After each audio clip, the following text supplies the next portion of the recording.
जी तो दोस्तों परेशान हो, इंतहाई परेशान हूँ। मैं जानता हूँ कि हॉर्मुज़ के साथ होने क्या वाला है। क्या हॉर्मुज़ खुलेगा, नहीं खुलेगा? वॉर मज़ीद एस्केलेट करेगी, नहीं करेगी?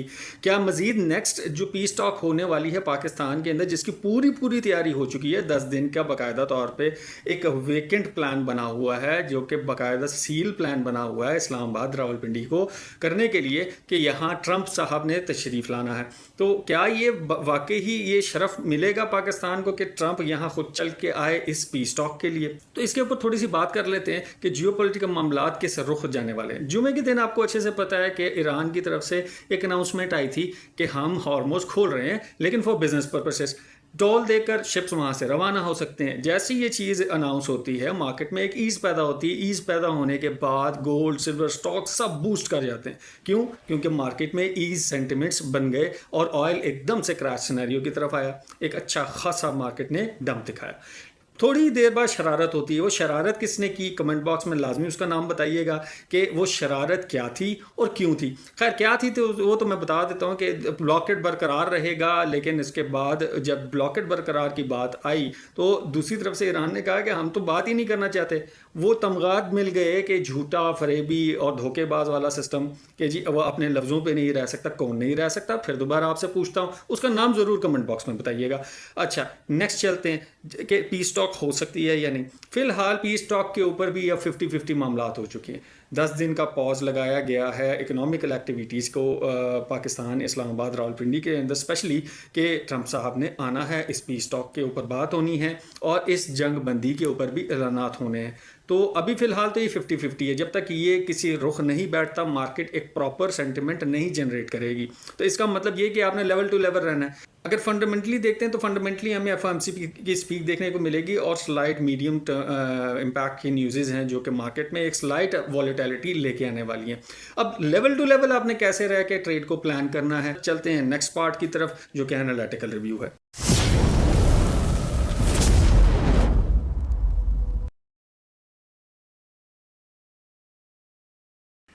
जी तो इन एनालिटिकल रिव्यू के अंदर आप लोगों का खुशामदीद। और सबसे पहले हम फॉरेक्स फैक्ट्री के हवाले से फंडामेंटल न्यूज़ के ऊपर बात कर लेते हैं कि इस वीक हमें कौन कौन सी वॉलेटाइल न्यूज़ देखने को मिलेंगी। मंडे के दिन किसी किस्म की कोई न्यूज़ नहीं है। मार्केट जो है वो एक अपने अंदाज के अंदर वॉलेटिलिटी दिखा सकती है। पम्प्स एंड डंप्स देखने को मिलेंगे। टेक्निकली हम देखेंगे चार्ट के ऊपर क्या हो सकता है। ट्यूसडे के दिन हमें कोर रिटेल सेल्स का डाटा देखने को मिलेगा और फेड चेयर की अपनी टेस्टिफाइज हैं यानी जिसके अंदर वो स्पीक करेगा और उसके इंटरव्यूज़ होगा और मार्केट उस हिसाब से मोमेंटम देगी। इसके अलावा वेडनेसडे का कोई ख़ास न्यूज़ नहीं है। थर्सडे के दिन अनएम्प्लॉयमेंट क्लेम्स, फ्लैश पीएमआई और फ्लैश सर्विस पीएमआई का डाटा हमें देखने को मिलेगा। फ्राइडे फिर दोबारा कंज्यूमर सेंटिमेंट और इन्फ्लेशन की एक्सपेक्टेशन का डाटा देखने को मिलेगा। क्वार्टर रिपोर्ट की अगर बात कर लेते हैं जो 14 तारीख को लॉन्च हुई थी, उसके अंदर बायर्स जो हैं यानी जो बुलिश कॉन्ट्रैक्ट्स हैं, लॉन्ग के कॉन्ट्रैक्ट्स हैं, वो एड अप हुए थे जो कि पिछली क्वार्टर रिपोर्ट में काफ़ी माइनस में थे। यानी कि डाउनफॉल जो हमें देखने को मिला, स्पाइक डाउन देखने को मिली थी, वो उसी प्रेशर की वजह से थी। लेकिन अब बायर्स एक्टिवेट हुए थे। ये जो मार्केट के अंदर अचानक ही पंप और या अचानक मार्केट पंप होने के बाद डंप हुई, ये जियो पॉलिटिकल न्यूज़ की वजह से हुई। और मार्केट आगे क्या बिहेव कर सकती है उसको हम डॉलर इंडेक्स से स्टार्ट करते हैं कि मार्केट क्या कर रही है।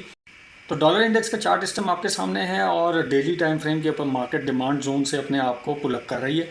और ये पहली रेजिस्टेंस जो फेस करेगी वो 98.7 से लेकर 98.85, इससे ऊपर एक मेजर जोन है रिजेक्शन का जो कि सपोर्ट के तौर पे काम कर रहा था, जो 99 से लेकर 99.3 और ऊपर गैप मौजूद है।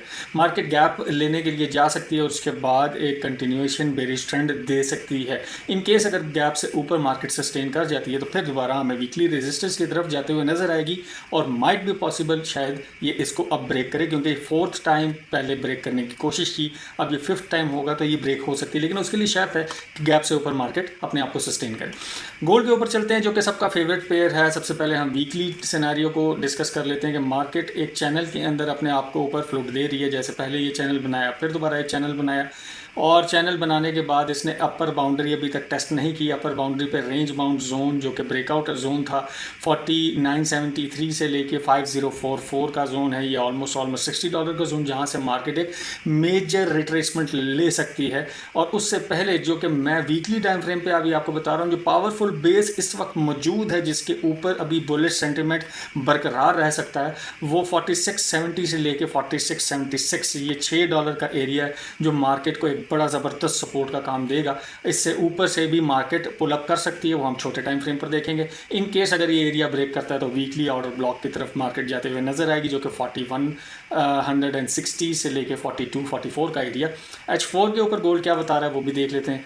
H4 के ऊपर मार्केट जो है वो इसी तरह चैनल के अंदर ऊपर की तरफ फ्लोटेशन दे रही है, और सपोर्ट जोन जो पहला, जो मैं आइडियल सपोर्ट जोन कहता हूँ कि आपको एक अच्छी बाइंग अपॉर्चुनिटी यहाँ से मिल सकती है, 4733 से 41 का एरिया, जो कि एक पहला सपोर्ट बेहतरीन एरिया रहने वाला है। और इसके बाद 4700 से लेके 4707 का एरिया जो आपको एक बहुत बेहतरीन बाइंग अपॉर्चुनिटी देगा, क्योंकि ये चैनल का बॉटम रहने वाला है और बॉटम से मार्केट एक बार अच्छा बाउंस ले सकती है। इन केस अगर टॉप पे जाती है तो टॉप के ऊपर हमारे पास वही जोन मौजूद है, ब्रेकआउट एरिया 4977 से 5016 का एरिया मेजर रिजेक्शन एरिया रहेगा H4 के हवाले से।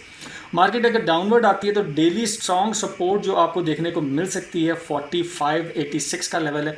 मार्केट ये अगर ब्रेक करती है, जो इतना आसान नहीं है, इसको मार्केट एक अच्छा खासा पुल बैक लेगी यहाँ से। अगर ये ब्रेक करती है तो डाउनवर्ड स्विंग जोन्स हमें देखने को मिलेंगे 4403 से 4429, और दूसरा 4351 से लेके 4278 का एरिया रहेगा। वो आपको डेली टाइम फ्रेम पर जो आपको वीडियोस मिलेगी उसमें मैं आपको क्लियर कर दूंगा। फिलहाल वीकली अपॉर्चुनिटी में जो सबसे पहली अपॉर्चुनिटी आपको देखने को मिलेगी 4733 से लेकर 41 का एरिया बाइंग अपॉर्चुनिटी रहने वाला है। इसके अलावा जो फेवरेट टाइम फ्रेम रहता है जहां आप ट्रेड प्लान कर रहे होते हैं वो H1 का एरिया। H1 के अंदर अगर देखा जाए तो सारी दुनिया इस वक्त इस सपोर्ट जोन का वेट करी, क्योंकि मार्केट क्लोज है, इससे ऊपर मार्केट क्लोज कर चुकी थी, जो 4811 से 4823 का एरिया सपोर्ट जोन के तौर पे काम करेगा। लेकिन क्योंकि ऐसी न्यूज़ है कि हार्मोज बंद हो चुका है वापस दोबारा, तो एक ये मैसिव डाउनवर्ड आपको पिन देखने को मिल सकती है जो कि H1 को पिन कर सकती है मार्केट। H1 के ऑर्डर ब्लॉक को 4782 से 94 का एरिया, और इन केस यहाँ से वैसे क्योंकि डिमांड जोन भी है, ऑर्डर ब्लॉक भी एक अच्छा खासा पुल बैक देखने को मिलेगा। और अगर ये वापस अपने सप्लाई जोन, यानी जो पहले सप्लाई जोन था वापस इसके अंदर रिटेन हो चुकी है, यहाँ से रिजेक्शन मिलती है तो डाउनवर्ड 4733 टू 41 का एरिया, 4700 से लेकर 4707 आपको पिन होते हुए नजर आएगा। फिलहाल करीब तरीन सपोर्ट H1 का ऑर्डर ब्लॉक और ये डिमांड जोन है जो कि 4782 से 94 का एरिया रहने वाला है। और इससे ऊपर अगर रिजेक्शन एरिया देखा जाए तो मार्केट ये ऊपर जहां से मार्केट रिजेक्ट हुई है वापस इस एरिया की लिक्विडिटी लेने जा सकती है, जो कि 4920 से मार्केट वापस एक रिजेक्शन एरिया बनाकर नीचे की तरफ आ सकती है। इससे ऊपर अगर सस्टेन हो जाती है तो फिर बुलिश मोमेंटम देखने को मिलेगा। सिल्वर के हवाले से बात कर लेते हैं तो सिल्वर के अंदर हमें एक बुलिश पैटर्न दिख रहा है, और बुलिश पैटर्न जो मैंने लाइन ड्रॉ करके आपको बताई हुई थी 82.3 से मार्केट रिजेक्शन ले सकती है, और मार्केट ने एग्जैक्ट उस पॉइंट से रिजेक्शन लिए। अगर डाउनवर्ड बुलिश मोमेंटम की कंटिन्यूएशन की बात करें तो बाय की पूरी मूव का जो रिट्रेसमेंट बेहतरीन एरिया बाइंग अपॉर्चुनिटी आपको दे सकता है वापस 82 के लिए शॉर्ट टर्म स्कैल्पिंग, 75 से लेकर 76.8 का एरिया। अगर ये ब्रेक करके मार्केट नीचे सस्टेन होती है तो डाउनवर्ड हमें 60.8 से 64.7 का एरिया डिमांड जोन देखने को मिलेगा। फिलहाल मार्केट एक दोनों साइड पर चॉपी बिहेवियर कर सकती है, तो लेवल टू लेवल रहते हुए आपने काम करना है, स्लाइडिंग एरिया में कोई एंट्री प्लान नहीं करनी। बिटकॉइन के हवाले से बात कर लेते हैं तो बिटकॉइन, क्योंकि मैंने आपको बताया था कि ये जैसे ही बुलिश बेरिश ट्रेंड लाइन का ब्रेकआउट देगी तो मार्केट इस एरिया को पिन करने जा सकती है, जो कि लोअर SCME गैप है, और मार्केट ने एग्जैक्ट उसको पिन किया और डाउनवर्ड डायरेक्शन में आ रही है। पहली बाइंग अपॉर्चुनिटी जहां मार्केट है, क्योंकि डेली टाइम फ्रेम के ऊपर जो डे ट्रेड कर रहे होते हैं यहाँ से बाइंग अपॉर्चुनिटी ले सकते हैं। बुलिश मोमेंटम आपको 80s के एरिया तक देखने को मिलेगा। मजीद मार्केट नीचे आती है तो बेहतरीन बाइंग अपॉर्चुनिटी आपको 70,000 से लेके 71,000 के दरमियान मिल सकती है, जो आपको कंटिन्यूएशन ट्रेड दे सकती है। ये अभी हार्मोज की डील होने तक अगर हो जाती है तो आपको 80 का एरिया देखने को मिलेगा। अगर नहीं होती तो मार्केट ये एरिया ब्रेक करके नीचे डेली स्ट्रॉन्ग सपोर्ट तक आ सकती है। ऑयल के ऊपर बात कर लेते हैं तो ऑयल के अंदर आपको जो स्ट्रॉन्ग सपोर्ट एरिया था 76.6 से लेके 79 का एरिया, मार्केट ने वहाँ से सपोर्ट पकड़ी है।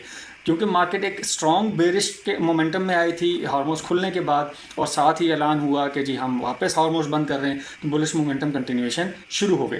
अब कल की तारीख में यूएस का जो डेलीगेशन है वो आ रहा है, और मज़ीद इसके ऊपर क्या हमें देखने को मिलेगा वो यूएस डेलीगेशन के ऊपर देखेंगे कि ईरान के साथ क्या उनके मुआहदे होते हैं। रेजिस्टेंस जोन जो पहला हमें देखने को मिलेगा वो 90.5 से लेकर 90.8, और इससे ऊपर मेजर रिजेक्शन एरिया है जो 96.5 से लेकर 100 का एरिया रहने वाला है। उम्मीद करता हूँ इन सारे एरियाज़ को आप अपने पास नोट डाउन करेंगे और बेहतरीन अपॉर्चुनिटी का इंतजार करेंगे। जोन टू जोन रहकर आपने ट्रेड प्लान करनी है। ये वीक काफ़ी चॉपी रहने वाला है, और जोन आपको अल्टीमेटली एक अच्छा अवार्ड या रिवॉर्ड देगा।